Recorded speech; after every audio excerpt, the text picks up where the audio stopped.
So welcome to the final session in Principles of Management paper. So in this session, we will cover the summary of the controlling function.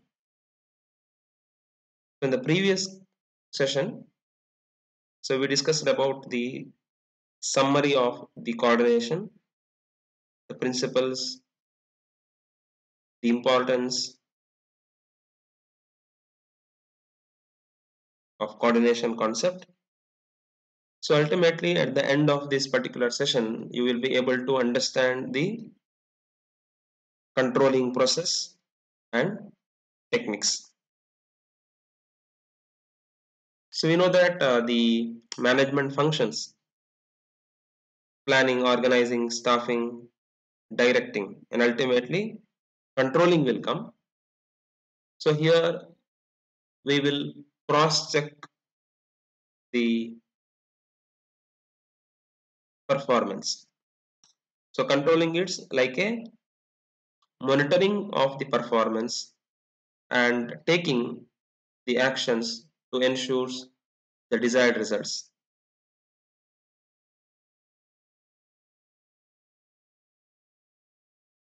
So it helps to ensure that the objectives and the accomplishments are consistent with the one another throughout the organization. The definitions given by Kuhns and Verich. So it is a managerial function of controlling is a measurement and correction of the performance in order to make sure that the enterprise objectives and the plans devised to attain them are accomplished. Means so you will set some standard. So you'll go with planning, organizing, staffing, directing, all these things. And the desired results should be compared with the actual performance.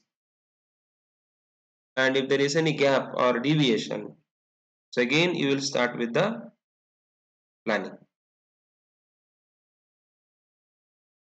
So we should understand that why controlling is required. What are the importance of controlling? So first one is accomplishing the goals of the organization. So whatever the objectives or goals are set, so controlling will help how we can achieve that particular goals. Next one, judging the accuracy of the standards means whether the benchmarks are achieved or not. Next, it will improve the employees' motivation. Controlling will ensures order and discipline in the organization. So it will act like a monitoring or it will act like a evaluation. So it will evaluate the results or performance of the organization, and it is helpful in making the efficient use of the resources. And finally, it will facilitate coordination in the organization. Next, in the summary, coming to the steps or process in controlling. So basically there are 4 steps. First, you establish the standard or benchmark.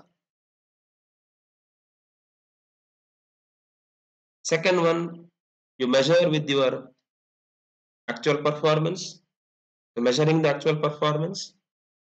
Third, to compare the actual performance with the standard one.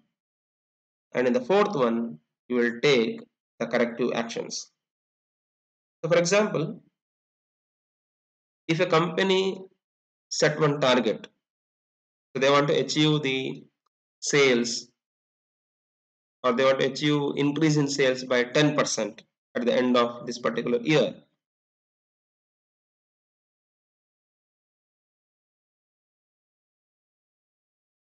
And on the other side, the actual sales is increased by, for example, 9%. So when they compare, Standard is 10%, but actual result is only 9% is increased. So there is a gap of 1%. So they needed to find out why there is a 1% gap.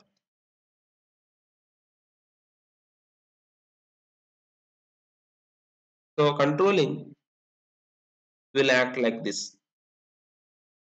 So now we coming to the techniques of controlling.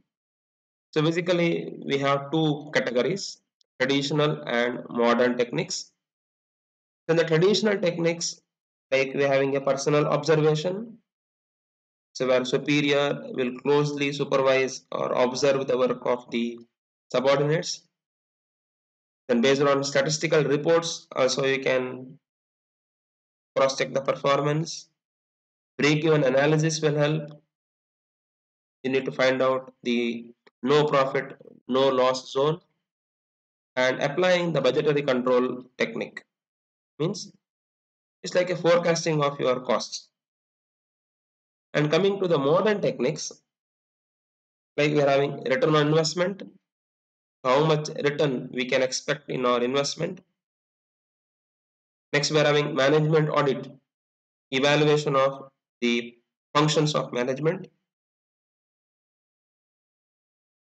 Next, very popular techniques is analyzing the strength, weakness, opportunities, and threats,